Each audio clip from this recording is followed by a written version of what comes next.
Hello friends, welcome back to my YouTube channel study art hub. So friends, आज आपके साथ share करने वाली हूँ विजुअल आर्ट जुलाई 2016 क्वेश्चन पेपर। अभी तक जितने भी एग्जाम हुए हैं, आप मेरे चैनल पर न्यू हैं तो आपको जेआरएफ नेम से प्लेलिस्ट मिल जाएगा, जेआरएफ विजुअल आर्ट। ठीक है, जेआरएफ विजुअल आर्ट के नेम से प्लेलिस्ट है। 2022 तक के प्रीवियस ईयर क्वेश्चन पेपर आपको मिल जाने वाले हैं, अभी तक जितने भी एग्जाम्स हुए हैं। सो क्लास स्टार्ट करते हैं। 50 most important question. Question first है स्क्रीन पर।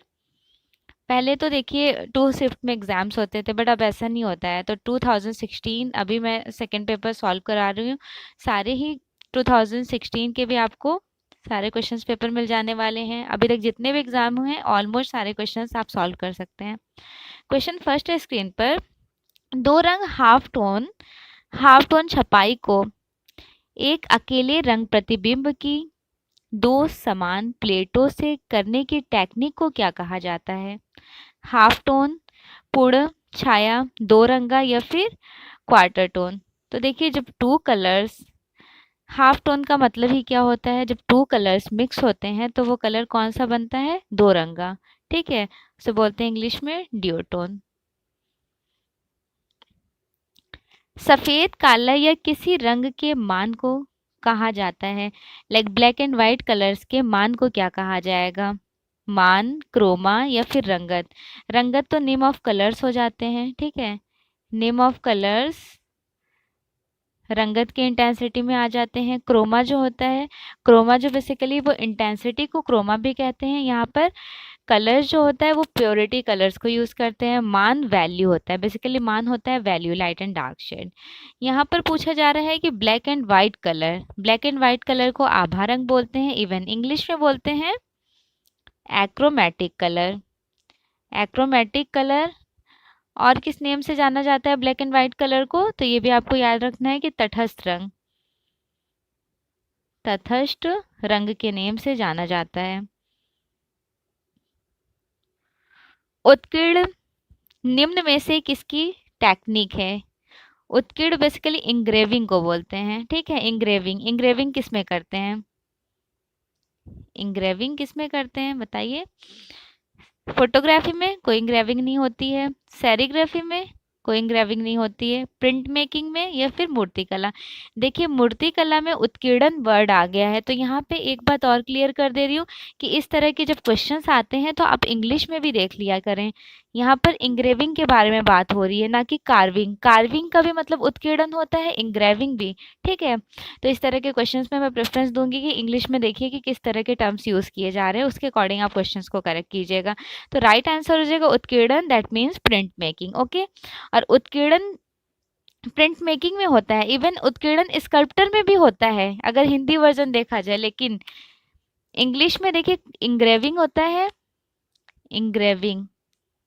ठीक है, इंग्रेविंग उत्कीर्णन की श्रेणी में आ जाए, इसमें आ जाएगा प्रिंट मेकिंग। दूसरा है मूर्तिकला, इसमें भी उत्कीर्णन होता है, लेकिन यहाँ पे बोलेंगे कार्विंग, कार्विंग। ठीक है, थोड़ा सा माइनर सा डिफरेंस है। नेक्स्ट क्वेश्चन देखिए। किसने छापाकार के रूप में कार्य नहीं किए थे? जय झरोटिया, राजा रवि वर्मा, अनुपम सूद या फिर चित्तो प्रसाद। छापाकार के रूप में किसने कार्य नहीं किया है? आर्टिस्ट राजा रवि वर्मा। अब आप सोच रहे होंगे राजा रवि वर्मा ने तो ओलियोग्राफी प्रिंटिंग मशीन लगाई थी 1894 में मुंबई के घाटकोपर में, जिसमें इन्होंने पहली पेंटिंग बनाया था शाकुंतला का जन्म। शाकुंतला का जन्म, पहली प्रिंटिंग क्या किए थे? बर्थ ऑफ शाकुंतला, ओलियोग्राफी प्रिंटिंग किए थे, ओलियोग्राफी में, ओलियोग्राफी में। ठीक है, इन्होंने बर्थ ऑफ शाकुंतला ओलियोग्राफी में 1894 में प्रिंट किए थे, आर्टिस्ट राजा रवि वर्मा। इवन जय झरोटिया सिल्क स्क्रीन के लिए फेमस हैं। पूछा जाता है कौन से टेक्निक में किसने काम किया सिल्क स्क्रीन के लिए? चित्तो प्रसाद बहुत फेमस है लिनो कट के लिए। ठीक है, लिनो कट के लिए। इवन अनुपम सूद, इन्होंने एचिंग में भी काम की हैं, एचिंग और एक्वाटिन, एक्वाटिन। ठीक, ऑप्शन के अकॉर्डिंग आपको एग्जाम में करेक्ट करना होगा, लेकिन यहाँ पर राइट आंसर हो जाने वाला है राजा रवि वर्मा। इन्होंने प्रिंट मेकिंग में काम नहीं किया, इन्होंने तो ओलियोग्राफी प्रिंटिंग मशीन इस्टेब्लिश कराए थे। ठीक है, नेक्स्ट क्वेश्चन देखिए, तिरछे दीवारें किस इंडो इस्लामिक वास्तुशैली की विशेषता थी? तिरछी दीवारें लाइक इस तरह से जो ढलवा दीवारें हैं वो किस वास्तुकला की देन थी? खिलजी डायनेस्टी, लोधी डायनेस्टी, तुगलक या फिर मामलुक डायनेस्टी? तिरछी दीवारें इस तरह का पहचान है तुगलक डायनेस्टी में। जब देखेंगे आप तो दीवारें ढलवा बनाई गई हैं, तिरछी दीवारें। ठीक, विशालकाय महापरिनिर्वाण बुद्ध भारत में कहाँ स्थित है? विशालकाय महापरिनिर्वाण बुद्ध भारत में कहाँ स्थित है? अजंता और बादामी, कुशीनगर और पितलखोआ, अजंता और कुशीनगर या फिर अजंता और Bagh? So here the right answer is B, Ajanta और कुशीनगर में। कुशीनगर में बुद्ध को दाहिने करवट लिटाए हुए बनाया गया है, इवन अजंता के केव में भी। एंडी वरहॉल किससे संबंधित हैं? एंडी वरहॉल फाववाद से, पॉप आर्ट, फ्यूचरिज्म या फिर रोमांटिसिज्म? देखिए यहाँ राइट आंसर हो जाने वाला है पॉप आर्ट। ठीक है, एंडी वरहॉल बेसिकली पॉप आर्ट से बिलोंग करते हैं, फाउंडर कहे जाते हैं, जन्मदाता। और पॉप आर्ट स्टार्ट हुआ था इंग्लैंड में, 1950 का टाइम ड्यूरेशन है, 1970 तक चला था। ठीक, कहाँ पर? इंग्लैंड में। इंग्लैंड में स्टार्ट हुआ, लेकिन फ्लोरिश्ड हुआ था अमेरिका में। अमेरिका में फ्लोरिश्ड हुआ, कब से कब तक अमेरिका में चला? 1960 टू 1970। ओके, ये क्लियर हो गया। अब बेसिकली यहाँ पे वर्क कैसा हुआ है पॉप आर्ट में, तो कैंपाबेल्स एडवर्टाइजमेंट को फोकस किया गया था। And the next one is फाववाद के बारे में भी थोड़ा सा एक्सप्लेन कर देती हूँ। फाववाद को इंग्लिश में बोलते हैं फैविज्म। फैविज्म आर्ट मूवमेंट बेसिकली स्टार्ट हुआ था फ्रांस में। कब से कब तक ये कला आंदोलन चला? 1900 से लेकर 1910 तक। ठीक है, फ्रांस में चला था। इसके फाउंडर जन्मदाता कहे जाते हैं हेनरी मैटिस। हेनरी मैटिस बहुत फेमस आर्टिस्ट हैं, फाववाद के जन्मदाता कहे जाते हैं। नेक्स्ट है फ्यूचरिज्म। फ्यूचरिज्म पूछा जाता है कहाँ इस्टेब्लिश्ड हुआ था, मतलब ये आर्ट मूवमेंट कहाँ पर क्रिएट हुआ? तो इटली में। फ्यूचर में इटली जाना है, ये एज्यूम करके फ्यूचरिज्म कनेक्ट कीजिए। नेक्स्ट है रोमांटिसिज्म। रोमांटिसिज्म जिसे हिंदी में स्वच्छंदतावाद कहते हैं, इसके फाउंडर जन्मदाता कहे जाते हैं दिलाक्रा। ठीक है, दिलाक्रा। इवन इस आर्ट का पहला पेंटिंग जो है 1819 का राफ्ट ऑफ मेडुसा, जिसे हिंदी में बोलते हैं मेडुसा का बेड़ा, 1819 में स्वच्छंदतावाद में बनाई गई थी, रोमांटिसिज्म में। और दिलाक्रा जन्मदाता कहे जाते हैं। और राफ्ट ऑफ मेडुसा पहली पेंटिंग है रोमांटिसिज्म आर्ट मूवमेंट की। बनाए कौन है? तो आपको ये भी याद रखना है, जेरी कॉल्ड। ठीक है, ये हमने इसलिए एक्सप्लेन किया, कुछ लोगों का कहना था, कमेंट भी आए थे कि दिलाक्रा फाउंडर नहीं होंगे, फाउंडर भी जेरी कॉल्ड होंगे, लेकिन गलत। फाउंडर जो है वो दिलाक्रा हैं। इवन पहली पेंटिंग ज़रूर है इनकी raft of Medusa Jerry called की, लेकिन जेरी कॉल्ड को फाउंडर नहीं कहा जाता है। ठीक है, चलिए सो नेक्स्ट क्वेश्चन देखते हैं। वैकुंठ विष्णु को समर्पित मंदिर, वैकुंठ विष्णु को समर्पित मंदिर कौन सा वाला है? लक्ष्मण मंदिर खजुराहो, दुर्गा मंदिर अहिहोल, लिंगराज मंदिर भुवनेश्वर या फिर बृहदेश्वर मंदिर तंजौर? वैकुंठ मंदिर, लक्ष्मण मंदिर खजुराहो का है। अगर आपने खजुराहो चंदेल डायनेस्टी वाला नहीं पढ़ा है तो वर्ल्ड आर्ट से मेरी प्लेलिस्ट है, वर्ल्ड आर्ट ब्रीफ एक्सप्लेनेशन है, आप ज़रूर देख लीजिएगा एक बार। ठीक है, जेआरएफ की प्रिपरेशन कर रहे हैं फिर भी देखिएगा, मैंने अच्छे से एक्सप्लेन किया हुआ है डायरेक्शंस के साथ। नेक्स्ट क्वेश्चन देखिए, क्वेश्चन नंबर 9। विष्णु प्रतिमा लक्षण गदा को निम्न में से किस रूप में दर्शाया गया था? महिला साथी, पुरुष साथी, खगोलिक वास्तु या फिर एक वाहन के रूप में? विष्णु प्रतिमा लक्षण गदा को दिखाया गया था महिला साथी के रूप में। गांधारा कला का संबंध निम्न में से किससे था? ग्रीको रोमन से, इंडो ग्रीक, इंडो पर्शियन या फिर सेंट्रल पर्शियन आर्ट? जब भी गांधारा कला की बात आ जाए that means Indo Greek, Indo Greek. ठीक है, right answer is C, Indo Greek. Bronze casting का आपको बताना है कि लाइक कांसे में, कांसे का मानक, इस तरह के क्वेश्चन ये वाले एग्जाम में, जेआरएफ एग्जाम में काफी बार रिपीट हुए हैं।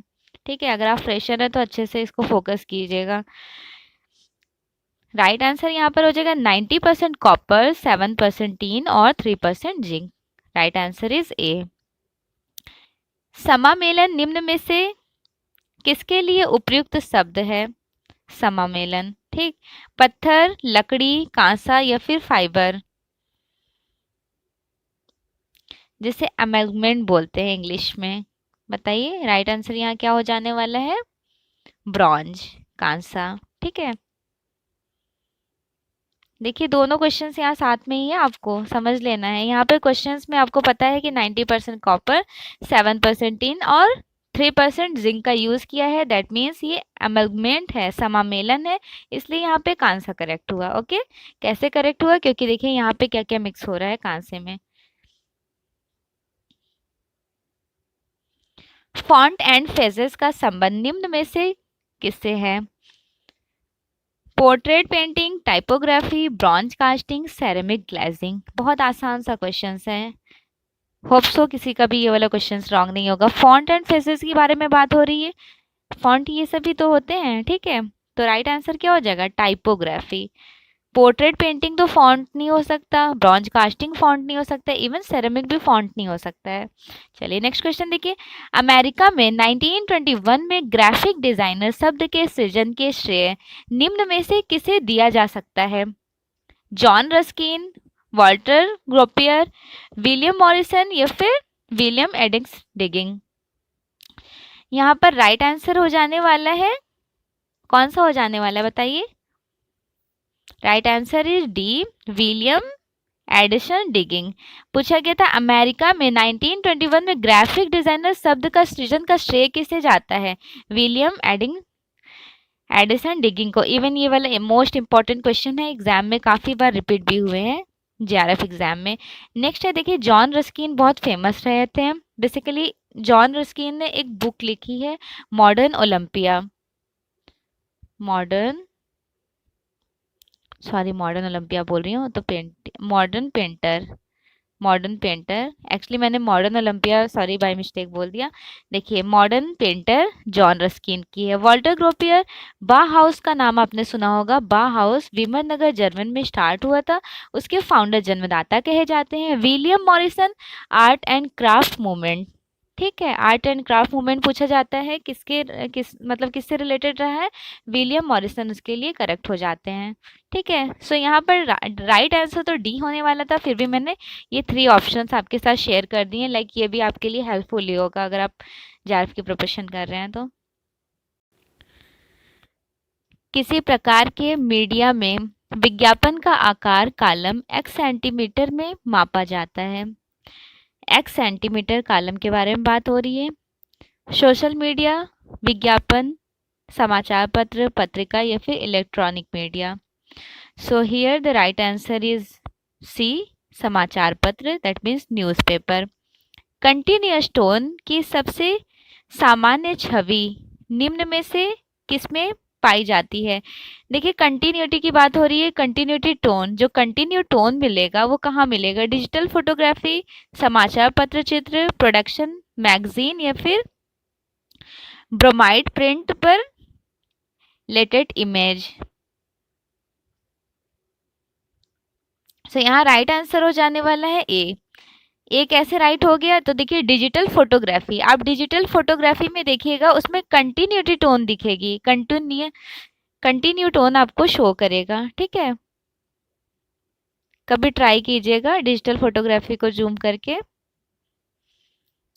टाइगर इन द मूनलाइट 1978 किस कलाकार की कृति है? राम किंकर बैज, अनुपम सूद, मृणालिनी मुखर्जी या फिर जोगेन चौधरी।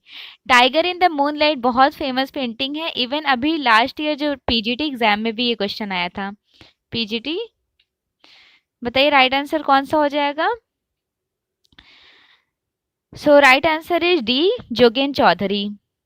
रंग की गुण धर्म है, रंगत, मान, तीव्रता या फिर उपयुक्त में से सभी। यहाँ के रंग के गुण धर्म पूछे जा रहे हैं, तो देखिए पहले ह्यू आपको पता होना चाहिए, वैल्यू भी पता होनी चाहिए और इंटेंसिटी भी पता होनी चाहिए। इंटेंसिटी, ह्यू बेसिकली क्या होता है, name of colours. Name of colours जैसे हो गया रेड, येलो, ग्रीन, ब्लू, ठीक है। हिंदी में कहते हैं ह्यू को रंगत। ह्यू को क्या कहते हैं, रंगत।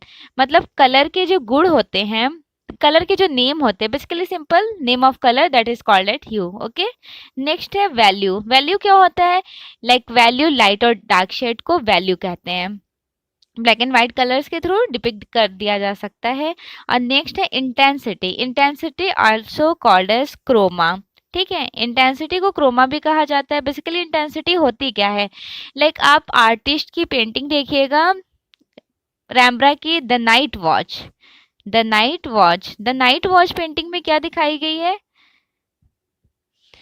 द नाइट वॉच पेंटिंग में मेन ऑब्जेक्ट पे फोकस किया गया है। मतलब जितने भी अननेसेसरी के ऑब्जेक्ट्स होते हैं उन पर फोकस ना करके जो main at the point characters पे फोकस करना, with the help of pure colour, purity, purity या फिर प्योर कलर्स को अप्लाई करना, that is called eight intensity. ठीक है, ह्यू भी आपका क्लियर हो गया, वैल्यू भी आपका क्लियर हो गया, इंटेंसिटी। अगर नेक्स्ट एग्जाम में इससे रिलेटेड कोई क्वेश्चंस आएंगे तो डेफिनेटली आपका रॉन्ग नहीं होगा।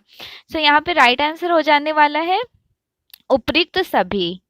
उपयुक्त सभी कैसे, क्योंकि रंग के गुण धर्म को पूछा गया, रंग की वैल्यू को पूछा गया है, उसकी क्वालिटी को, तो उसमें नेम ऑफ कलर्स आ जाएंगे, जैसे रंगत, तीव्रता भी आ जाएगी, लाइक इंटेंसिटी, ब्राइटनेस, मान भी आ जाएगा, वैल्यू। क्लियर। नेक्स्ट क्वेश्चन देखिए, कालीघाट चित्रकला के केंद्र थे। कालीघाट चित्रकला का केंद्र कौन सा था, कोलकाता, बॉम्बे, दिल्ली या फिर मद्रास। कालीघाटी चित्रकला का केंद्र कोलकाता है। और कालीघाटी से उभरे कलाकार कहे जाते हैं, लाइक कालीघाटी फोक आर्ट में पेंटिंग करते हैं आर्टिस्ट जामिनी रॉय। जामिनी रॉय बहुत फेमस रहे हैं कालीघाटी फोक आर्ट के लिए। ठीक है, फोक आर्ट के लिए। निम्नलिखित में से कौन भारतीय लघु चित्रकला में प्रयुक्त नहीं है। पूछा जा रहा है कि कौन प्रयुक्त नहीं है, लाइमस्टोन, नीम कलम, या फिर तुलत, लैपिस ल्यूजी। देखिए लाइमस्टोन यहाँ पे पूछा जा रहा है भारतीय कला में प्रयुक्त नहीं है। तुलत मतलब तुलिका का भी यूज होता है, लैपिस ल्यूजी का भी यूज होता है, नीम कलम का भी यूज होता है, लेकिन क्या लाइम प्लास्टर का यूज होता है भारतीय लघु चित्रकला में। मिनिएचर पेंटिंग, पाल डायनेस्टी में चले जाइए, इस तरह की मिनिएचर पेंटिंग्स बनाई जाती थी। लाइक यहाँ पे पेंटिंग्स होती थी, यहाँ मैन्युस्क्रिप्ट्स लिखे हुए होते थे। ताड़पत्र का साइज होता था 22 1.5 इंटू 2 1.5, दैट मीन्स इसकी विद होती थी 2 1.5 और इसकी लेंथ होती थी 22 1.5, दैट मीन्स स्क्रॉल साइज। तो यहाँ पे बताइए इतनी छोटी से साइज में पेंटिंग में लाइमस्टोन का तो कोई यूज होता ही नहीं है, क्योंकि लाइमस्टोन बेसिकली कहाँ यूज किया जाता है, म्यूरल्स के लिए, म्यूरल्स के लिए यूज होता है। क्लियर। सो यहाँ राइट आंसर हो जाने वाला है ए, लाइमस्टोन। ठीक है, पूछा गया था नहीं है, भारतीय लघु चित्रकला में प्रयुक्त नहीं होता है, लाइमस्टोन का यूज नहीं होता है। सेरिग्राफी प्रक्रिया में सही क्रम चयनित करें। यहाँ पे क्रोनोलॉजिकल सीक्वेंस को अरेंज करना है सेरिग्राफी का। सेरिग्राफी बेसिकली स्टार्ट हुआ था 17 to 18 सेंचुरी में first time, basically wallpaper decorate के लिए। उसके बाद 1914 ईस्वी में विल्स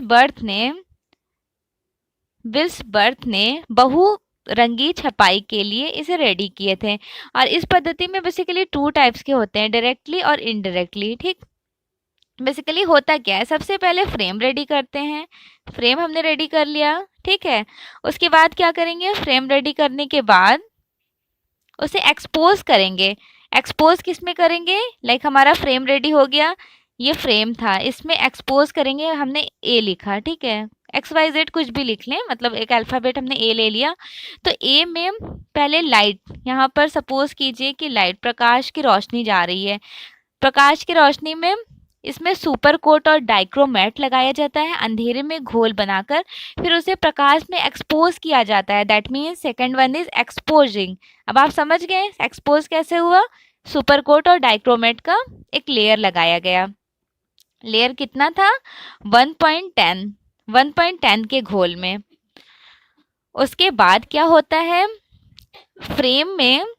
फ्रेम को एक्सपोज करने के बाद उसे क्लीनिंग करते हैं। क्लीनिंग कब करते हैं? जब हमने ये फ्रेम रेडी किया, यहाँ पर इस एरिया में हमारा पेपर होगा और इस तरह से कुछ होता है और यहाँ पे जी क्लिप लगाई जाती है। जी क्लिप इस तरह से मूव जी क्लिप लगा दी जाती है। फिर इसे बंद करेंगे तो लाइक हमने यहाँ ए लिखा है तो इस पेपर पे भी ए पेस्ट हो जाएगा।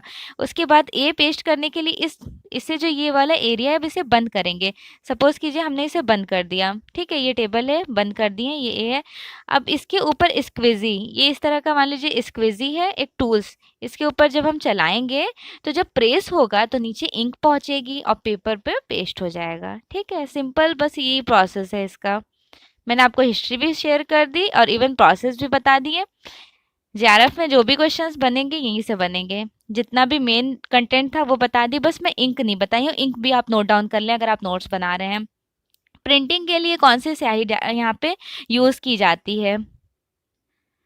वाइनो, साइट इंक, ठीक है। उसके बाद मैट वाली इंक यूज होती है, वाइनोसाइट मैट। नेक्स्ट है मेटेलिक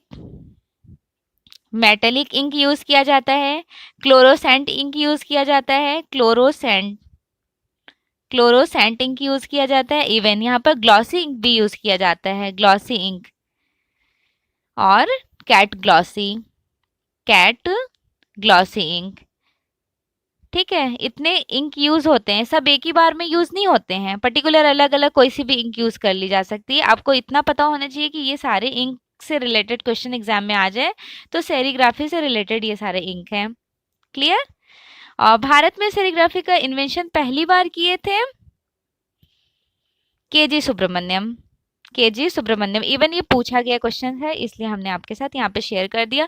केजी सुब्रमण्यम के साथ साथ जय झरोटिया, परमजीत सिंह, ये लोग भी सेरीग्राफी में काम करने के लिए फेमस रहे थे। चलिए नेक्स्ट क्वेश्चन देखिए। क्वेश्चन नंबर 22 है, काश चित्र प्रक्रिया में सही क्रम चुनिए।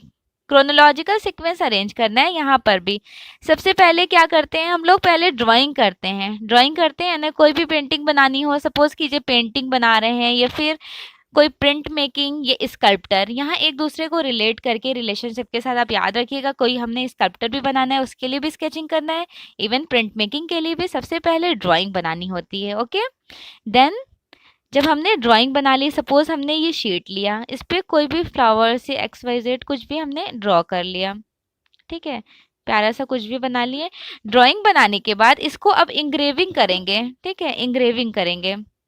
सेकेंड इंग्रेविंग, जब इंग्रेविंग हो गया ये अच्छे से, फिर इसके ऊपर इंक लगाएंगे with the help of roller के थ्रू क्या करेंगे? इंक लगाएंगे। और जो हमने जिस एरिया को इंग्रेव किया हुआ था वो एरिया वाइट स्पेस में कवर अप हो जाएगा। लाइक हमने इंक लगाया तो ये जितनी भी इंक वाला एरिया है वो हमारे पेपर में आ जाएगा, जहां हमने इंग्रेविंग किया है वो एरिया पेपर में नहीं आएगा, ठीक है। और लास्ट क्या करेंगे? प्रेसिंग करेंगे। जब उसे प्रेस करेंगे इस रोलर के थ्रू जब हम लोग प्रेस करेंगे शीट पर तो पेपर पर इंक आ जाएगा, ठीक। तो हमारा एक इम्प्रेशन क्रिएट होगा। तो ड्राइंग, इंग्रेविंग, इंकिंग और प्रेसिंग। अगर आपने लिनो कट वाला भी, BFA में तो लिनो कट ऑफ कोर्स कराया ही जाता है, आप लोगों ने भी किया होगा। इवन अगर नहीं भी किए हैं तो ये कुछ टर्म्स ऐसे हैं कि इसको समझना बहुत ज़रूरी है, ठीक है। इस तरह के क्वेश्चंस ऐसा नहीं हो सकता है कि आप पढ़ लें तो कर लेंगे, आप कुछ चीज़ों को एनालिसिस कीजिए। एज्यूम करेंगे तो ये वाले क्वेश्चंस कभी आपके रॉन्ग नहीं होंगे। नेक्स्ट क्वेश्चन देखिए। क्रोनोलॉजिकल सीक्वेंस अरेंज करना है। यहाँ पर भी बताना है कि किस टाइम ड्यूरेशन का कौन सा था। सबसे पहले पार्थेनन ग्रीक का है, ठीक है, पार्थेनन से पकड़ते हैं। सबसे पहले पार्थेनन हो गया ग्रीक का, फिर सेकंड कौन सा हो जाएगा? Colosseum, Notre Dame cathedral, then Sistine Chapel. Parthenon आपको पता है ग्रीक का है और कोलोसियस है क्या? तो ये एक वो है थिएटर है, ठीक है, कहाँ पर है? रोम में। नोत्रे दाम कैथेड्रल बहुत फेमस था, कहाँ का? गॉथिक का। और the last one is Sistine Chapel, Renaissance art में आ जाएगा। So here the right answer is A, Parthenon मंदिर, कॉलोसियम, कैलोसियम, नेत्रदाम का कैथेड्रल और सिस्टाइन चैपल। थोड़ा इससे पढ़ने में कंफ्यूजन हो गया। चलिए नेक्स्ट क्वेश्चन देख लेते हैं। हाँ, यहाँ पर भी क्रोनोलॉजिकल सीक्वेंस अरेंज करना है। बताइए, गुलाम वंश से स्टार्ट कीजिए। सबसे पहले गुलाम वंश, सबसे पहले कौन सा वाला आ जाएगा? जब गुलाम वंश की बात हो रही है, कुव्वतुल इस्लाम मस्जिद, देन 2.5 दिन का झोपड़ा, अजमेर जाम मस्जिद, दिल्ली, फिर बादशाही मस्जिद लाहौर, शाहजहां के टाइम में बनवाई गई है। नेक्स्ट क्वेश्चन है, यहाँ भी क्रोनोलॉजिकल सीक्वेंस अरेंज करना है। सबसे पहले आप यहाँ पे टचअप कीजिए आर्टिस्ट ब्रूनालेसी को। ब्रूनालेसी बिलोंग करते हैं किससे? अर्ली रिनेसेंस आर्ट मूवमेंट से, ठीक है। देन बर्नीनी, बर्नीनी किस आर्ट मूवमेंट से बिलोंग करते हैं? बर्नीनी करते हैं बरूक आर्ट से। बरूक आर्ट का आपको टाइम ड्यूरेशन, कैरेक्टरिस्टिक और कैसा काम हुआ है सब आपको पता होना चाहिए। अर्ली रिनेसेंस का टाइम बता देते हैं, 1400 टू 1600 तक चला था अर्ली, हाई और पोस्ट रिनेसेंस। और पोस्ट रिनेसेंस के जस्ट एंड होते ही, मैनरिज्म एंड होते ही बरूक आर्ट स्टार्ट हो जाता है। 1600 टू 1750 टाइम ड्यूरेशन इटली में दोनों एक्सप्लोर हुए थे। नेक्स्ट हेनरी मैटिस बिलोंग करते हैं फेविज्म आर्ट मूवमेंट से। फेविज्म आर्ट मूवमेंट जो स्टार्ट हुआ था 1900 टू 1910 फ्रांस में, ठीक है, फ्रांस में चला था। उसके जन्मदाता कहे जाते हैं हेनरी मैटिस। नेक्स्ट है हैंसन। देखिए, इस तरह का क्वेश्चन आपको डेट ऑफ बर्थ के अकॉर्डिंग लर्न करना है, लेकिन मैंने आपको इस तरह बता दिया। चलिए मैं यहाँ पे आपको डेट ऑफ बर्थ भी बता देती हूँ, क्योंकि मैं ना ज़्यादा फोकस नहीं कभी करती हूँ डेट ऑफ बर्थ पे। कभी कभी क्या करती हूँ, जब मुझे आर्टिस्ट दिखते हैं तो मुझे पता होता है अच्छा ये अर्ली रेनेसां के हैं, देन ये बरूक आर्टिस्ट हैं, इस तरह से रिलेट कर लेती हूँ। राइट आंसर हो गया, लेकिन फिर भी मैं आपके साथ डेट ऑफ बर्थ शेयर कर देती हूँ। देखिए, सबसे पहले ब्रूनालेसी का डेट ऑफ बर्थ क्या था? ब्रूनालेसी 1377 में जन्म हुआ था और 1446 में इनकी मृत्यु हो गई थी। नेक्स्ट आर्टिस्ट है बर्नीनी। बर्नीनी बहुत फेमस स्कल्पटर आर्टिस्ट है। बर्नीनी की जितनी भी स्कल्पटर है, मूर्तियां, सब याद कीजिएगा। इवन इनकी जितनी भी इंपॉर्टेंट स्कल्पटर है सारे जेआरएफ एग्जाम में पूछे जा चुके हैं। देखिए, बर्नीनी का डेट ऑफ बर्थ टाइम है 1598 में इनका जन्म हुआ था और 1680 में इनकी मृत्यु हुई थी। थर्ड आ जाते हैं हेनरी मैटिस। हेनरी मैटिस का जन्म हुआ था 1869 में और 1954 में इनकी मृत्यु। And the last one is Hanson. Hanson का जन्म हुआ था 1925 के टाइम ड्यूरेशन में था, एग्जैक्ट याद नहीं आ रहा है, 1981, ठीक है। चलिए नेक्स्ट क्वेश्चन देखिए, यहाँ पर भी क्रोनोलॉजिकल सीक्वेंस अरेंज करना है। सबसे पहले आपको टचअप करना होगा, लाइक शुरू से मैं बता देती हूँ। सबसे पहले prehistoric, then Mesopotamia, Mesopotamia, ठीक है। मेसोपोटामिया के बाद आ जाता है इजिप्ट, इजिप्ट के बाद आ जाता है क्या नाम है उसका, एजियन आर्ट, फिर ग्रीक, ग्रीक माइजेनिया, ये सारे आर्ट आ जाते हैं। उसके बाद गॉथिक तो अभी इस टाइम आता है ना, गॉथिक मिडल एज में आ जाता है। यहाँ राइट आंसर हो जाएगा इजिप्शियन, ग्रीक, रोमन और गॉथिक, ठीक है। वेस्टर्न आर्ट की क्लासेस मैं शुरू कर रही हूँ, अगर आप चैनल पर न्यू हैं तो ज़रूर अटेंड कीजिएगा। विद डिटेल्ड में आप अगर जेआरएफ की प्रिपरेशन कर रहे हैं तो काफ़ी हेल्पफुल क्वेश्चंस आपके साथ शेयर करूँगी। डिजिटल फोटोग्राफी का सही क्रम चुनिए। डिजिटल फोटोग्राफी का क्रोनोलॉजिकल सीक्वेंस अरेंज करना है। देखिए, जब हम लोग कोई digital photography with the help of camera, कोई फोटोग्राफी जब क्लिक करा रहे होते हैं तो सबसे पहले क्या करते हैं, शूटिंग करा लिया हमने, पिक्चर को क्लिक कराया, दैट मीन्स शूटिंग। शूटिंग कराने के बाद डाउनलोडिंग किए, देन एडिटिंग किए, लास्ट में तो प्रिंट रेडी करेंगे, ठीक है। सो राइट आंसर इज सी। पता है ये सारे क्वेश्चंस क्या होते हैं, ये सारे स्कोरिंग मार्क्स होते हैं। इन सारे क्वेश्चंस को तो आपको बिल्कुल पकड़ के चलना है, ऐसे वाले क्वेश्चंस बिल्कुल एग्जाम में गलत नहीं करना है। एडवर्टाइजिंग मीडिया का विकास का क्रम, यहाँ पर भी क्रोनोलॉजिकल सीक्वेंस अरेंज करना है कि कैसे कैसे एडवर्टाइजिंग मीडिया का डेवलपमेंट हुआ, इवोल्यूशन हुआ। तो सबसे पहले स्टार्ट हुआ न्यूज़पेपर। ऑप्शन में दो न्यूज़पेपर है, तो न्यूज़पेपर को पहले पकड़िए। यहाँ पे गुरिल्ला प्रमोशन आ गया, इसे डायरेक्टली कट कर दीजिए। न्यूज़पेपर आपको पता है, रेडियो आपको पता है, गुरिल्ला प्रमोशन आई थिंक अगर नहीं पता है तो मैं देखिए आपको शेयर करती हूँ। गुरिल्ला प्रमोशन बेसिकली एक एडवर्टाइजमेंट होता है। सिंपल तरीके से आप इस तरह समझ सकते हैं कि आप लाइक जू में जाते हैं, जू पार्क में, तो जू पार्क में जब देखते हैं बाहर का जो गेट होता है तो खूब सारे यहाँ पे एनिमल्स वगैरह बने होते हैं, जिससे आप एज्यूम कर लेते हैं अच्छा ये जू पार्क है। सिंपल तरीके से किसी को एप्पल का शॉप ओपन करना है, एप्पल का, ठीक है, सेब का दुकान खोलना है, तो उन्होंने अपने शॉप को ही शेप का लुक दे दिए, ये इनकी शॉप है और उसको एप्पल का लुक दे दिए, उसी को बोलते हैं गुरिल्ला प्रमोशन। क्लियर। और सोशल मीडिया, अभी जो प्रेजेंट टाइम सोशल मीडिया जिसके थ्रू हम आपसे कनेक्ट है, दैट इज सोशल मीडिया। सो यहाँ राइट आंसर हो जाने वाला है D, newspaper, guerrilla promotion, newspaper, radio, guerrilla promotion and social media. Wash painting में टेक्निक का सही क्रम, क्रोनोलॉजिकल सीक्वेंस अरेंज करना है वॉश पेंटिंग का। वॉश पेंटिंग से सबसे पहले मैं बताऊंगी कि पहली बार इन्वेंशन कब हुआ, क्वेश्चन पूछा जाता है पहली बार इन्वेंशन कब हुआ, कहाँ हुआ, इंग्लैंड में, ठीक है, इंग्लैंड में। किसने किया, पाउल सैंडबॉय ने। पाउल सैंडबॉय बेसिकली इंग्लैंड से बिलोंग करते हैं। इन्होंने पहली बार वॉश टेक्निक में वाटर कलर का इन्होंने इन्वेंशन किया, वाटर कलर का।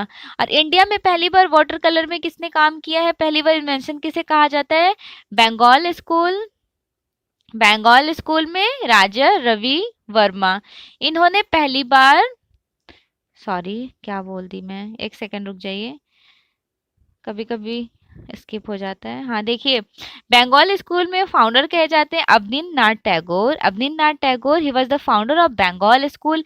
बंगाल स्कूल का टाइम है 1895 टू 1920, ठीक है। अवनींद्रनाथ टैगोर यहाँ पे एज ए टीचर इनरोल्ड हुए थे 1905 में। इन्होंने वॉश टेक्निक का इन्वेंशन किया था इंडिया में फर्स्ट टाइम। और यहाँ पे वॉश टेक्निक का क्रोनोलॉजिकल सीक्वेंस पूछा जा रहा है। सबसे पहले वॉश टेक्निक में क्या करते हैं, सबसे पहले वॉश पेंटिंग में टेक्निक का सही क्रोनोलॉजिकल सीक्वेंस अरेंज करना है। वॉश टेक्निक, सबसे पहले हमने एक पेपर ले लिया, ठीक है, ये हमारा पेपर है, कैनवस नहीं, सिंपल पेपर, हैंडमेड पेपर है, हैंडमेड पेपर है। एज्यूम कीजिए ये सामने पेपर आपको फ्रंट में दिख रहा है। हमने इस पेपर में पहले क्या किए, सोकिंग कर दिए, थोड़ा पेपर को गीला करेंगे। आपको पता ही है कि वाटर कलर करने के लिए पेपर को थोड़ा सा भिगाना होता है। हमने इसे थोड़ा सा गीला कर लिया, दैट मीन्स सोकिंग। सोकिंग के बाद इसे टेपिंग करेंगे, उसे बोलते हैं माउंटिंग। जब हम लोग वाटर कलर कर रहे होते हैं तो चारों कॉर्नर में टेप लगाते हैं, उसे बोलते हैं माउंटिंग। माउंटिंग भी कर लिए। माउंटिंग करने के बाद अब इसमें प्यारा सा लैंडस्केप बनाएंगे, कोई लैंडस्केप बना लिए, प्राकृतिक दृश्य है, ठीक है। अच्छे से लैंडस्केप बनाने के बाद उसमें क्या किए, कलर अप्लाई किए, प्यारे प्यारे से कलर्स अप्लाई किए। तो यहाँ पे राइट आंसर क्या हो जाएगा, सबसे पहले हमने सोकिंग किया, then mounting, then drawing and the last one is colouring, ठीक है। चलिए क्लियर हो गया।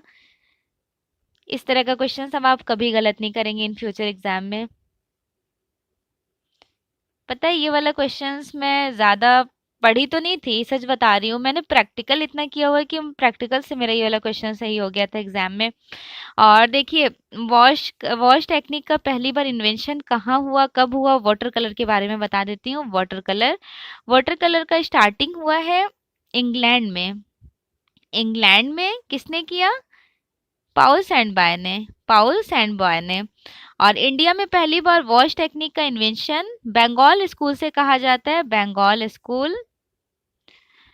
आर्टिस्ट अवनींद्रनाथ टैगोर, अवनींद्रनाथ टैगोर। बंगाल स्कूल का टाइम है 1895 टू 1920, ओके, ये एग्जैक्ट टाइम है बंगाल स्कूल का। अवनींद्रनाथ टैगोर बंगाल स्कूल में इन्होंने वॉश टेक्निक का फर्स्ट टाइम इन्वेंशन किए थे। अवनींद्रनाथ टैगोर के बारे में थोड़ा सा और बता देती हूँ। 1905 में ये इनरोल्ड हुए थे as a teacher Bengal school में। और बंगाल स्कूल का चरम पुनरुत्थान काल भी कहा जाता है, जब ये इनरोल्ड हुए थे 1905 से लेकर 1915 तक को, ठीक है। चलिए नेक्स्ट क्वेश्चन देखिए। चित्रकारों के सही कालक्रम क्रोनोलॉजिकल सीक्वेंस को यहाँ भी अरेंज करना है। बहुत आसान सा क्वेश्चन है, लाइक आपने अभी कितने अच्छे से 3 डेज मैंने बहुत लंबा ले लिया था, मुगल डायनेस्टी उसी से रिलेटेड है। चलिए बताइए कौन सा वाला सही हो जाएगा। काफी कमेंट्स आ रहे थे मैम बहुत लंबा क्लास हो गया 3 डेज। सबसे पहले कमालुद्दीन बेहजाद किसके टाइम में थे? बेहजाद आर्टिस्ट भारत किसके साथ आए थे? बाबर के साथ। ठीक, बाबर के टाइम के आर्टिस्ट हैं मीर सैयद अली। मीर सैयद अली 1555 ईस्वी में आए थे शाहतमार के दरबार से, किसके साथ? हुमायूं के साथ। और किसके टाइम ड्यूरेशन में इनको इंक्लूडेड किया जाता है? मीर सैयद अली और अब्दुल समद को, इन्होंने अकबर के टाइम में बहुत काम किए।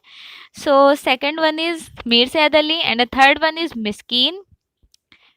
ठीक है, मिस्कीन, इवन मिस्कीन मुगल डायनेस्टी के अकबर के टाइम के आर्टिस्ट हैं, अकबर के टाइम के आर्टिस्ट हैं।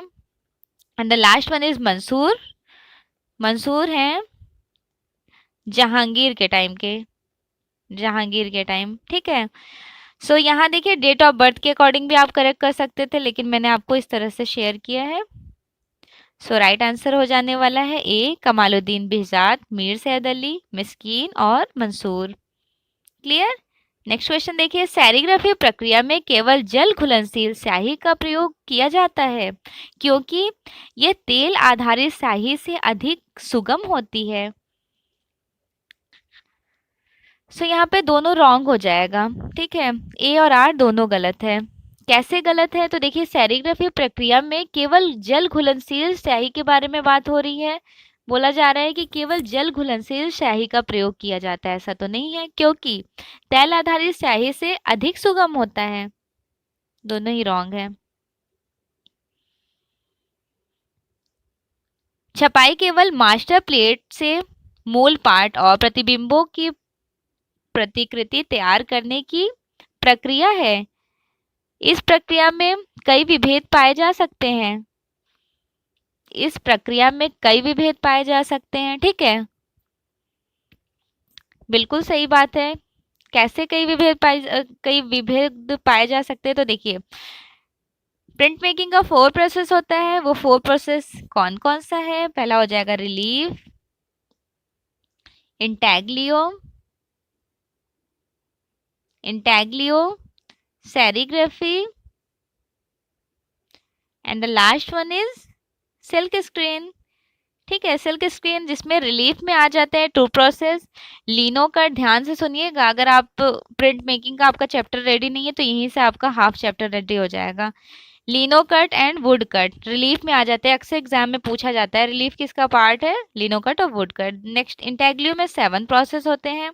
वो 7 प्रोसेस कौन कौन सा है? Plate engraving, dry point, etching, aquatint, mezzotint, viscosity and collagraphy. Okay, these are 7 process in intaglio.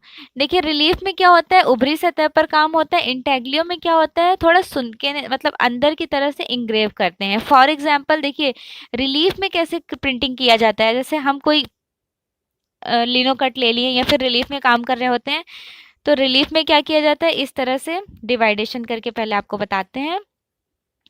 अंतर सतह और उभार सतह। उभार सतह इसे कहा जाता है, इसे कहा जाता है उभार सतह। इसमें कौन सी श्रेणी आ जाएगी? रिलीफ आ जाएगी और वुड कट आ जाएगा। रिलीफ में वुड कट और लिनो कट ये वाला हो गया उभार सतह। और अंतर सतह ये जो अंदर से इंग्रेव करते हैं नीचे की साइड, इसमें आ जाएगा अंतर सतह में ये सारे प्रोसेस। ठीक है, अब मैं पर्टिकुलर 1 बाय 1 का टाइम ड्यूरेशन भी आपको बता देती हूँ। इससे आपको क्या फ़ायदा हो जाएगा? बहुत ज़्यादा आपको पढ़ना भी नहीं पड़ेगा और मेरे ये शॉर्ट नोट्स आपको एग्जाम टाइम में याद आ जाएंगे। सबसे पहले प्लेट इंग्रेविंग। प्लेट इंग्रेविंग का इन्वेंशन हुआ है जर्मन में 1430 में। नेक्स्ट है ड्राई पॉइंट, पुस्तकालय के मालिक के द्वारा शुरू किया गया था 1480 ईस्वी में, 1480। थर्ड है एचिंग, जिसे हिंदी में अम्लांकन भी कहा जाता है, 1515 में शुरू हुआ था। 1515 में जर्मन में डैनियल विल्सन के थ्रू, और इंडिया में पहली बार एचिंग का इन्वेंशन किए थे आर्टिस्ट मुकुल चंद्र डे। नेक्स्ट है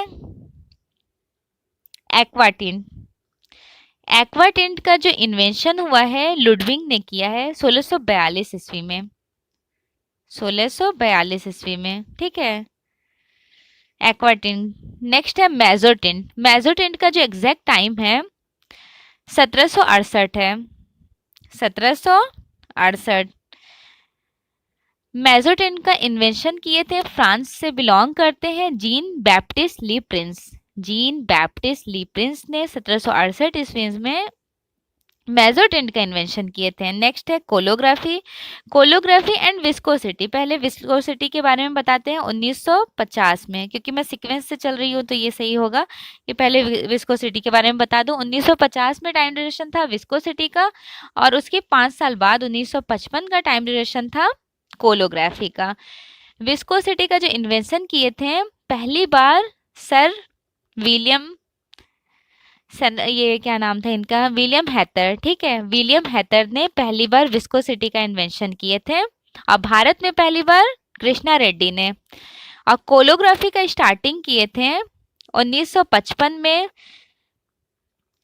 Glenn Alps. Glenn Alps note down कर लीजिए कोलोग्राफी के लिए, ग्लेन अल्पस। और इंडिया में जगमोहन चोपड़ा। पता है ये बहुत इंपॉर्टेंट नोट्स हैं, ये जो इतना हमने आपको शेयर किया है इसके लिए मुझे बहुत मेहनत करनी पड़ी थी, क्योंकि शुरू में स्टार्टिंग में जेआरएफ की तैयारी करने में ये सारी चीज़ें कलेक्ट करने में वक्त लग जाता है। नेक्स्ट क्वेश्चन देखिए, हमने यहाँ पे आपको आंसर बता दिए ना, कौन सा राइट हो जाएगा। मास्टर प्लेट वाला बिल्कुल रॉन्ग हो जाएगा। कैसे रॉन्ग हो जाएगा, बोला गया है छपाई केवल मास्टर प्लेट के मूल पार्ट के प्रतिबिंबों की प्रतिकृति तैयार करने के लिए किया जाता है। ऐसा बिल्कुल नहीं है। क्यों नहीं है, क्योंकि यहाँ पे डिफरेंट डिफरेंट प्लेट्स यूज किए जाते हैं, यहाँ पे कई विभेद पाए जाते हैं, लाइक रिलीफ हो गया, इंटैग्लियो, इसीलिए हमने आपसे शेयर किया कि ये 4 प्रोसेस थे। सो राइट आंसर इज, यहाँ पर राइट आंसर हो जाएगा डी, ए गलत है तथा आर सही है, ठीक है। चलिए नेक्स्ट क्वेश्चन देखिए, क्वेश्चन नंबर 33 है स्क्रीन पर। माने के चित्र ओलंपिया एंड पिकनिक निंदा का विषय रही है क्योंकि उसके प्रस्तुतिकरण की शैली पुनर्जागरण काल से चली आ रही कलात्मक परंपराओं को चुनौती देती है।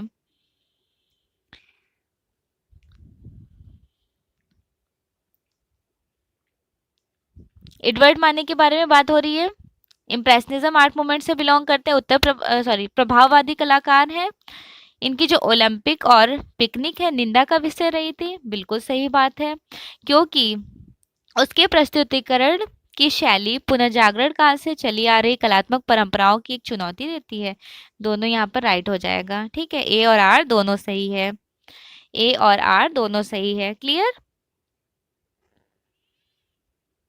चलिए नेक्स्ट क्वेश्चन देखिए, पियत मोन्द्रियान से रिलेटेड क्वेश्चन है। अजम्पशन में कहा जा रहा है पियत मोन्द्रियान ने अपनी कला सृजन में मुख्य रूप से सरल रेखाओं और रंगों का प्रयोग किया, क्योंकि अजम्पशन क्लियर, रीजन में कहा जा रहा है क्योंकि वह घनवादियों के द्वारा प्रस्तुत चित्रों की संरचना से अधिक प्रभावित था।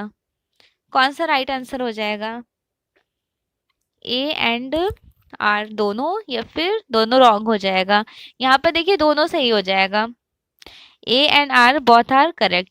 कैसे दोनों सही हो गया, तो देखिए पियत मोन्द्रियान के बारे में बात हो रही है, बिलोंग करते हैं डे स्टाइल से। डे स्टाइल जिसे बोलते हैं इंग्लिश में नियोप्लास्टिज्म, नियोप्लास्टिसिज्म।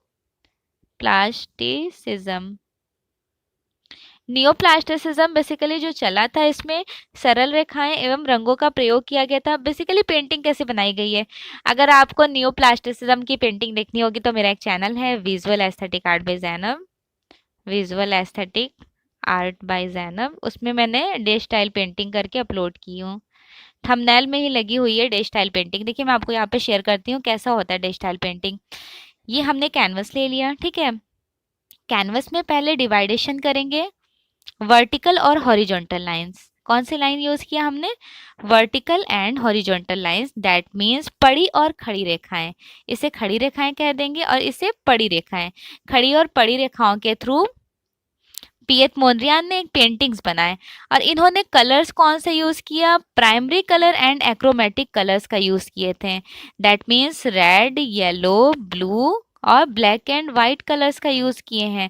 तो मैंने आपको बताना था कि ब्लैक एंड वाइट और रेड, येलो, ब्लू का यूज किया गया है, लेकिन हमने यहाँ पे प्राइमरी और एक्रोमेटिक इसलिए शेयर किया कि आपका प्राइमरी कलर भी क्लियर रहेगा और एक्रोमेटिक कलर किसे कहते हैं वो भी क्लियर होगा। देखिए प्राइमरी कलर किसे कहते हैं, रेड, येलो, ब्लू को कहते हैं। एक्रोमेटिक किसे कहते हैं, ब्लैक एंड व्हाइट को कहते हैं, तटस्थ रंग।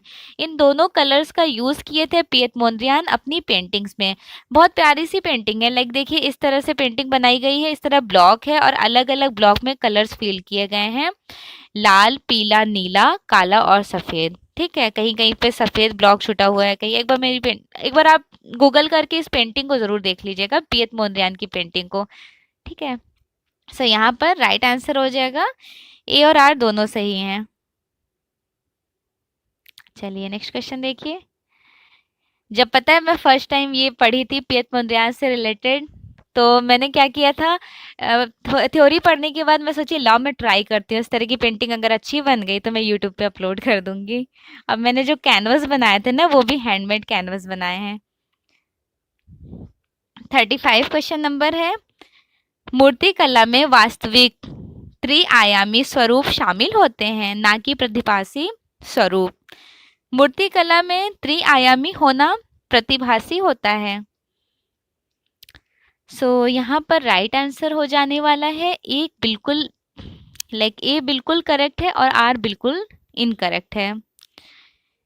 कहाँ गया, ए सही है और आर सही नहीं है। कैसे, क्योंकि देखिए त्रिआयामी के बारे में बात हो रही है, शामिल होने में प्रतिभासी रूप है, ये बिल्कुल सही कहा जा रहा है। और इसमें कहा जा रहा है कि मूर्ति कला में त्रिआयामी होना प्रतिभासी होता है, तो ऐसा तो बिल्कुल नहीं है।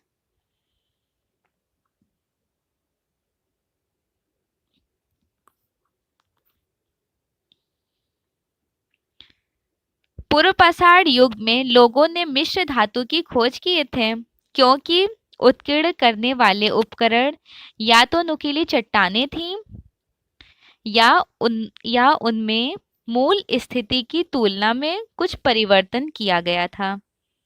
बताइए कौन सा करेक्ट हो जाएगा। तो देखिए हमने आपके साथ शेयर किया था प्री हिस्टोरिक एज। क्या हमने बताया था प्री हिस्टोरिक एज में आपको, Palaeolithic age, Mesolithic age and Neolithic age. Palaeolithic age जिसे पूर्व पाषाण काल कहते हैं, यहाँ पर सिर्फ आग की खोज हुई है। अब मानव को क्वार्टाइज कहा गया है, क्वार्टाइज क्लियर। मध्य पाषाण काल में क्या हुआ है, माइक्रोलिथिक टूल्स मिला, माइक्रोलिथिक टूल्स मिला। और नेक्स्ट है नौ पाषाण काल, नियोलिथिक एज में क्या हुआ, जितने भी इन्वेंशन हुए नियोलिथिक एज में हुए।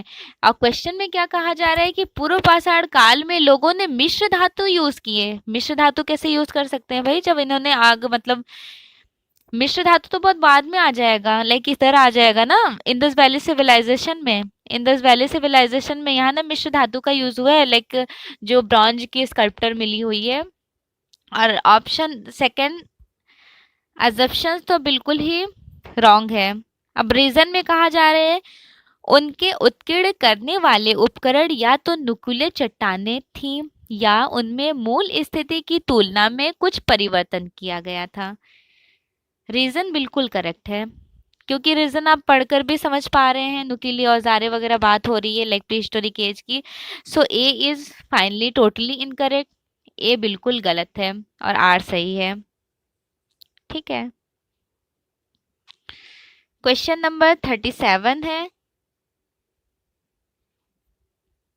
साल बॉस का आईबीएम, साल बॉस का आईबीएम को दिया गया सबसे अधिक दीर्घकालीन योगदान आईबीएम लोगो कहा जाता है, जिसका इस्तेमाल अभी भी हो रहा है, क्योंकि साल बेस का विचार था कि स्ट्राइप्ड आईबीएम लोगो टाइप ने विजुअल रिद्म नाम दिया, क्योंकि कम एकश्मीय अभ्यास दिया, जो बहुराष्ट्रीय कंपनी बड़ी कंपनी के लिए उपयोगी रहा था। कौन सा वाला करेक्ट हो जाएगा। देखिए साल बस के लोगों के बारे में बात हो रही है, साल बस के दोनों ही करेक्ट हो जाएंगे। ठीक है, ए और आर दोनों सही है। एजप्शन में कहा जा रहा है कि DAVP सामाजिक परिवर्तन के उत्प्रेरक के रूप में कार्य करता है तथा भारतीय समाज में व्याप्त गरीबी, सामाजिक बुराइयों को समाप्त करने के लिए लोगों लोगों में जागरूकता लाता रहता है।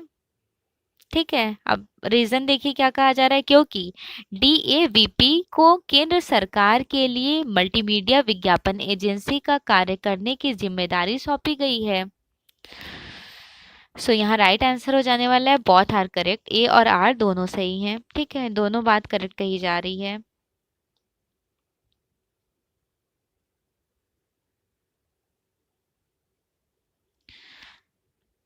क्वेश्चन नंबर 39 अजप्शन में कहा जा रहा है हिंदू और बौद्ध दोनों ही कलाओं में तारा को प्रमुख देवी के रूप में दर्शाया गया। बिल्कुल करेक्ट है।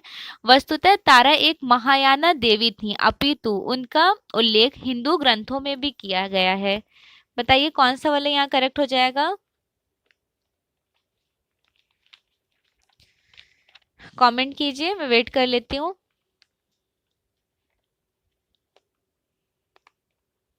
तारा देवी के बारे में बात हो रहा है, तो यहाँ पर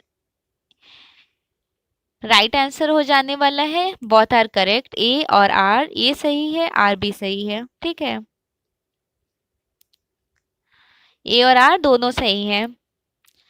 तारा देवी बैठी हुई जो मूर्ति है वो कांस्य में 19 सेंचुरी की है। कब की है? 19 सेंचुरी की है। काहे में बनाई गई है?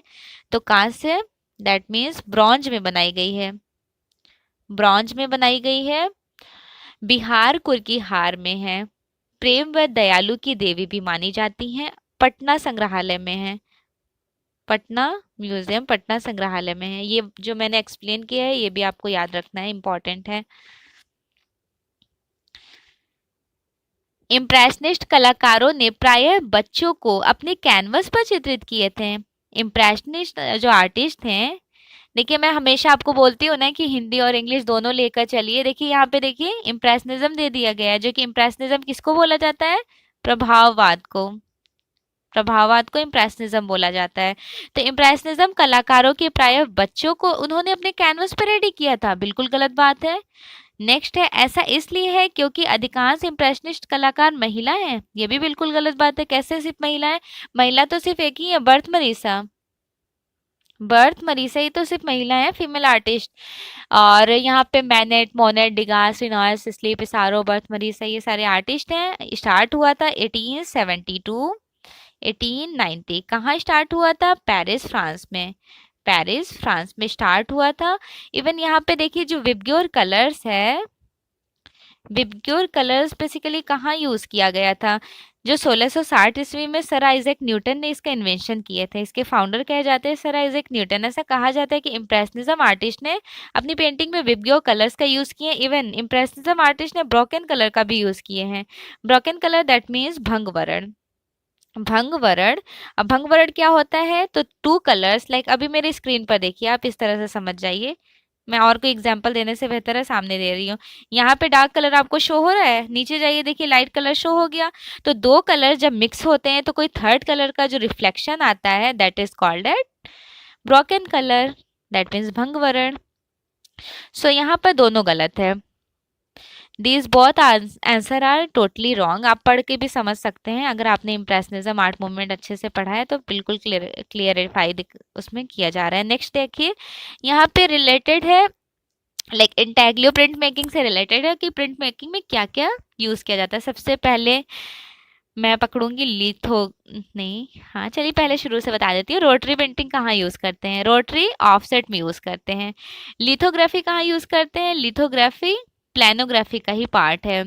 ग्रेवर, ग्रेवर का यूज किया जाता है ये इंटेग्लियो में। सेरिग्राफी में स्क्विजी का यूज करते हैं। ठीक है, प्लानोग्राफी, लिथोग्राफी ये एक ही, मतलब दो। प्लानोग्राफी में ही लिथोग्राफी और ओलियोग्राफी आ जाता है। इंटेग्लियो का देखिए सर सेनेफेल्डर ने लिथोग्राफी का खोज पूछा जाता है। सर सेनेफेल्डर ने 1798 ईस्वी में लिथोग्राफी का इन्वेंशन किया था। ठीक है, इंटेग्लियो का कहा जाता है कि 15 सेंचुरी के टाइम ड्यूरेशन में शुरू हुआ था। इवन इंटेग्लियो में जो 7 प्रोसेस है उसके बारे में अभी हमने थोड़े शुरू में क्वेश्चन में एक्सप्लेन कर दिया था, लेकिन जो इंटेग्लियो अंतःकरण होता है, इसकी खास बात यह है कि इसका इन्वेंशन सेनेग्रेवर ने किया। सेनेग्रेवर ने। इसका आंसर पता है मुझे कहाँ से मिला था? लाइक जीआरएफ के क्वेश्चंस कोई सॉल्व करेंगे ना आप, तो इनका आंसर आपको ऐसे बुक्स वगैरह में तो मिल ही जाएगा, लेकिन मैंने बार बार क्वेश्चंस ही पढ़े थे, तो इस क्वेश्चंस में ही पूछा गया था एग्जाम में कि इंटेग्लियो का फाउंडर कौन है, खोजकर्ता सेनेग्रेवर है, और लिथोग्राफी के सेनेफेल्डर है। थोड़ा सा डिफरेंस है, इनके सेनेफेल्डर है और इनके सेनेग्रेवर है। स्क्विजी का सिल्क स्क्रीन जिसे कहते हैं सेरिग्राफी 1914 में विथ बिप के थ्रू। और नेक्स्ट है ऑफसेट। ऑफसेट रोटरी प्रिंटिंग को कहते हैं, इसके भी प्रोसेस है। चलिए नेक्स्ट क्वेश्चन। क्वेश्चन नंबर 42 है जॉन गुटनबर्ग, इन्होंने movable type, metal movable type का इन्वेंशन किए थे। कब किए थे? लाइक 1450 एडी में। ठीक है, उसके बाद है सर विलियम हैथर, विस्कोसिटी प्रिंटिंग के लिए फेमस रहे थे। सेनेफेल्डर लिथोग्राफी का इन्वेंशन किए थे। कब किए थे? 1798 में। ठीक है, नेक्स्ट है हेरकुलियन सैंगर, कलर फील्ड, कलर प्रिंटिंग का इन्वेंशन किए थे। अच्छा, मैं एक बात और कहना चाहूँगी, लाइक कोई भी स्टूडेंट ऐसे हैं जो इंग्लिश में जेएफ का प्रिपरेशन कर रहे हैं, वो मुझे कमेंट ज़रूर कर लीजिएगा। अगर आपको कोई कन्फ्यूज़न हो रहा है तो मैं ज़रूर बताऊँगी। आज मैंने हिंदी में ज़रूर अपलोड किया हुआ है, इवन क्योंकि अगर इंग्लिश में आप देखना चाहेंगे तो आप मुझे कॉमेंट करेंगे तो मैं प्रॉपरली जितना भी जेएफ का एग्ज़ाम हुआ है फिर से मैं इंग्लिश में भी उसे अपलोड कर दूँगी। नेक्स्ट क्वेश्चन देखिए, क्वेश्चन नंबर 43। यहाँ पर अरेंज करना है, किसको अरेंज करना है? षडांग को। षडांग पंडित यशोधरा की पुस्तक थी जय मंगला। जय मंगला, उसमें 6 लिम्स ऑफ षडांग के बारे में एक्सप्लेन किया गया था। सबसे पहले हो जाता है पेंटिंग बनाने का एक ये रूल होता है, रूपा भेदा, प्रमाण, भाव, लावण्य योजना, सादृश्यम एंड वर्णिका भंग। तो पूछा जा रहा है Rupa Bheda, that means appearance of knowledge. Appearance of knowledge, Rupa Bheda, रूप की विविधता। ठीक है, प्रमाणा दैट मीन्स मेजरमेंट, अनुपात। सादृश्यम दैट मीन्स सिमिलैरिटी, समानता। वर्णिका भंग that is colour scheme, a palette of colour scheme, विविध कलर के रंग। ठीक है, यहाँ एक्सप्लेन कर देती हूँ एक बार और। Rupa Bheda appearance of knowledge, Pramana measurement, Bhava expression, Lavanya Yojana graceful beauty, Sadrishyam similarity, and the last one is Varnika Bhanga, a palette of colour scheme. जब आप लैंडस्केप बना रहे होते हैं, ये कोई नेचुरल पेंटिंग बना रहे होते हैं, XYZ कुछ भी एज्यूम कर लें, तो इस फंडामेंटल्स को आपको फॉलो करना होता है। ये पेंटिंग बनाने का एक टेक्निक, स्टाइल है, रूल्स है। क्वेश्चन नंबर 44 है स्क्रीन पर, निम्नलिखित में से सुमेलित कीजिए। एडवर्ड माने बिलोंग, इनकी फेमस पेंटिंग थी, बिलोंग करते हैं इम्प्रेशनिज्म आर्ट मूवमेंट से, और इनकी बहुत फेमस पेंटिंग है ओलंपिया, जिसपे सबसे ज़्यादा आलोचना हुई थी इम्प्रेशनिज्म आर्टिस्ट ने जब ये आर्ट मूवमेंट क्रिएट किए थे। नेक्स्ट है जीन ऑगस्ट डोमिनिक एग्रे, इनकी फेमस पेंटिंग कौन सी थी? The spring. ठीक है, Paul Ceza still life with onion, and still life with onion है पॉल सिजान की। एडवर्ड मोंग की है द स्क्रीम। एडवर्ड माने बिलोंग करते हैं इम्प्रेशनिज्म आर्ट मूवमेंट से। इम्प्रेशनिज्म आर्ट मूवमेंट फ्रांस में चला था 1872 1890। नेक्स्ट है पॉल सिजा, पोस्ट इम्प्रेशनिज्म फाउंडर, जन्मदाता कहे जाते हैं। इवन टाइम ड्यूरेशन है, post impressionism art movement France में ही चला था, इम्प्रेशनिज्म के एंड होते ही पोस्ट इम्प्रेशनिज्म शुरू हुआ। एडवर्ड मोंग एक्सप्रेशनिज्म आर्ट मूवमेंट के फाउंडर हैं। एक्सप्रेशनिज्म आर्ट मूवमेंट को आप बहुत डिटेल में पढ़िएगा, इसमें 2 पार्ट्स थे, जो ऊपर का मेन मैंने बता देती हूँ। 1904 में शुरू हुआ था और 1914 तक चला। 2 भागों में इस कला आंदोलन को बांटा गया, 2 इसके पार्ट थे। एडवर्ड मुंक ने इन्वेंशन किए थे एक्सप्रेशनिज्म का, एक चला था ड्राई ब्रोकले, दूसरा था ब्लू राइडर ग्रुप। ड्राई ब्रोकले 1905 से लेकर 12 तक चला था, कहाँ चला था ये भी पता होना चाहिए, ड्रेस्टन में, ठीक है। दूसरा है ब्लू राइडर ग्रुप म्यूनिख में स्टार्ट हुआ था, म्यूनिख में, और एग्जैक्ट टाइम क्या है म्यूनिख का, 1912 से लेकर 14 तक ये कला आंदोलन चला था म्यूनिख में। ये दोनों जो पार्ट है, अभिव्यंजनावाद एक्सप्रेशनिज्म कला आंदोलन का ही पार्ट रहा था, ठीक। चलिए नेक्स्ट क्वेश्चन देख लेते हैं।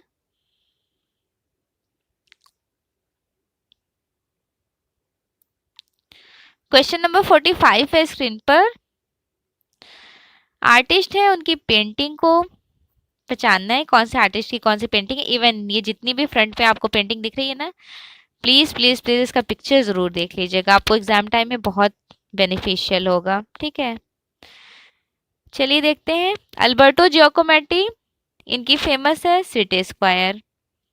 Ram Kinkar Baij Sujata, Dhruva Mistry man with dog, Lorenzo Ghiberti gates of paradise, ठीक है। गेट्स ऑफ पैराडाइज का पिक्चर जरूर देख लीजिएगा, एक बहुत प्यारा सा गेट है, बहुत अच्छे से बनाया गया है, लाइक बर्न चाइना के कलर के शेप में। अब मैं यहाँ पे आपको पिक्चर शो नहीं कर सकती हूँ, मैं स्पेशली उसके लिए एक अलग से वीडियो जरूर बनाऊंगी, जितने भी अभी तक जीआरएफ में पेंटिंग से रिलेटेड क्वेश्चंस आए हैं। क्वेश्चन नंबर 46 है स्क्रीन पर। यहाँ पर अरेंज करना है, प्री हिस्टोरिक एज की बहुत फेमस पेंटिंग है विनस ऑफ विलेंड्रा, ठीक है। ऑस्ट्रिया से प्राप्त है, लाइमस्टोन में बनाई गई है, चूना पत्थर में।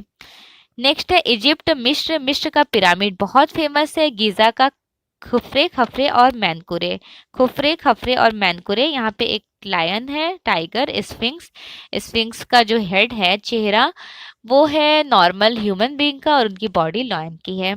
थर्ड देखिए यूनान, ग्रीक, ग्रीक का बहुत फेमस है पार्थेनन मंदिर, देवी एथिना को समर्पित है, बेसिकली व्हाइट कलर से बनाया गया है, और शैली पूछी जाती है डोरिक शैली का है, ठीक है।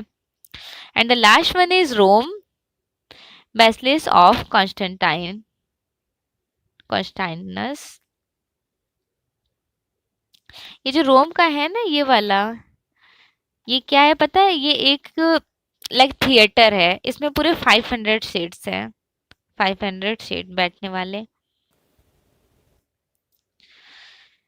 यहाँ पर भी अरेंज करना है, सबसे पहले सर्फ एक्सेल, दाग अच्छे हैं, ठीक है। सेकंड है सीएट, सीएट किस में जाएगा, सीएट का राइट आंसर हो जाएगा बर्न टफ। एप्पल, मैकेनो, एप्पल मैकिनटोश,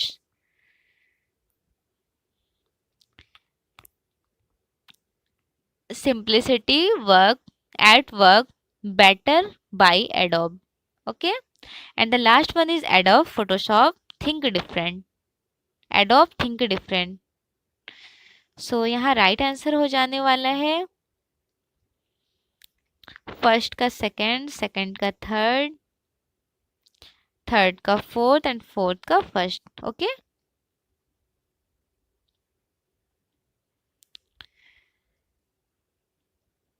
निम्न भारतीय बैंकों को उनकी टैगलाइन के साथ सुमेलित कीजिए। Where India's trust women, empowering women, the city never sleep, हम है ख्याल आपका। सबसे पहले हो गया where, where India's trust, Andhra bank, where India's trust that means Andhra bank, clear. Where women, ये एम्पावरिंग वुमेन, एम्पावरिंग वुमेन, भारतीय महिला बैंक, वुमेन से महिला bank. City never sleep, city bank, city never sleep, ठीक। हम है ना ख्याल आपका आईसीआई बैंक। सो यहाँ देखिए ये वाला क्वेश्चंस भी रिपीट हुआ है, मतलब जेआरएफ में एक से दो बार भी पूछा गया है। सो यहाँ राइट आंसर देखिए, कभी कभी राइट आंसर तो बता रही हूँ वो तो क्लियर हो जाएगा, कभी कभी क्या होता है सिर्फ एक को उठा लिया जाता है, तो आप इन चारों को याद रखेंगे तो पता है प्लस पॉइंट क्या हो जाएगा जब जेआरएफ एग्जाम में यहाँ से अगर एक क्वेश्चन भी आ जाते हैं, तो इस तरह के क्वेश्चन में एक क्वेश्चन भी अगर करेक्ट हो रहे हैं तो उसके अकॉर्डिंग एज्यूम करके सारे क्वेश्चन भी करेक्ट होने के चांसेस हो जाते हैं। तो इन चारों को आपको अच्छे से रिमाइंड रखना है। सो यहाँ राइट आंसर हो जाने वाला है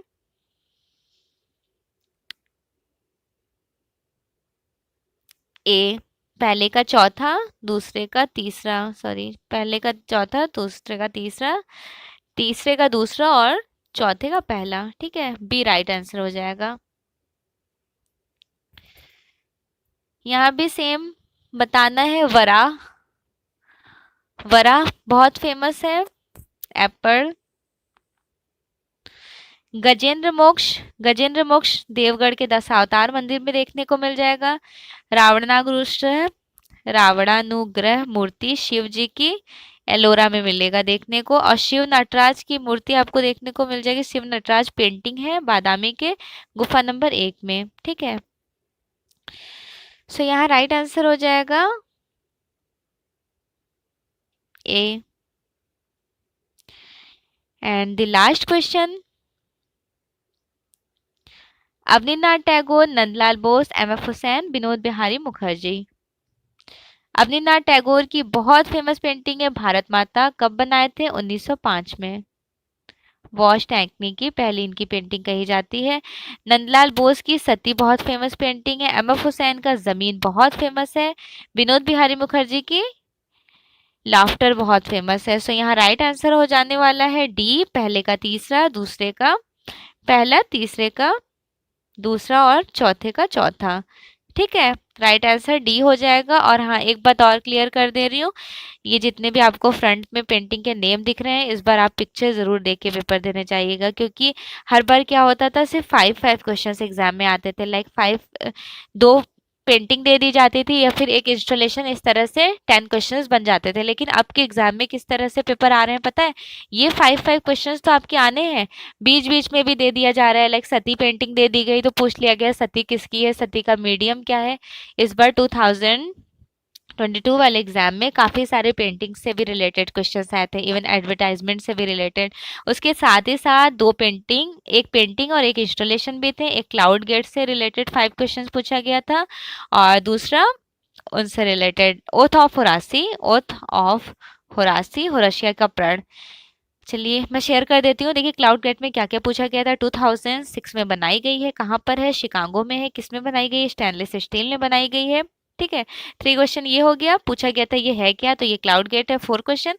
और 5वां ये पूछा गया था कि ये क्लाउड गेट बनाया किसने है? आर्टिस्ट अनिश कपूर ने। अनिश कपूर, क्लियर हो गया। ओथ ऑफ होरासी पूछा गया था कि इसमें क्या डिपिक्ट किया गया है, कब बनाई गई है? 1874 में। कहाँ पर एग्जिबिट है? लूव्र म्यूजियम पेरिस में। ठीक, उसके बाद पूछा गया था कि लाइक ये जो ओथ ऑफ होरासी पेंटिंग है, इसमें क्या डिपिक्ट किया गया है? तो 3 रोमन ब्रदर्स, 3 रोमन ब्रदर्स को डिपिक्ट किया गया है। ओथ ऑफ होरासी बनाई किस में गई है? Oil on canvas. किसकी पेंटिंग है? आर्टिस्ट डेविड की, डेविड की। ठीक है, किस आर्ट मूवमेंट से बिलोंग करती है? Neo classicism. मैंने ज़्यादा ही बता दिया आपको, 5 क्वेश्चंस आए थे। सो फाइनली आज की क्लास में 50 क्वेश्चंस कंप्लीट हो गए। नेक्स्ट क्लास में इस तरह के डिटेल्ड वीडियोस के साथ बने रहने के लिए चैनल को सब्सक्राइब ज़रूर कर लीजिएगा। इवन अगर आपने लाइक नहीं किया है so please do like, subscribe and share. Thanks for watching. Best wishes for your exam.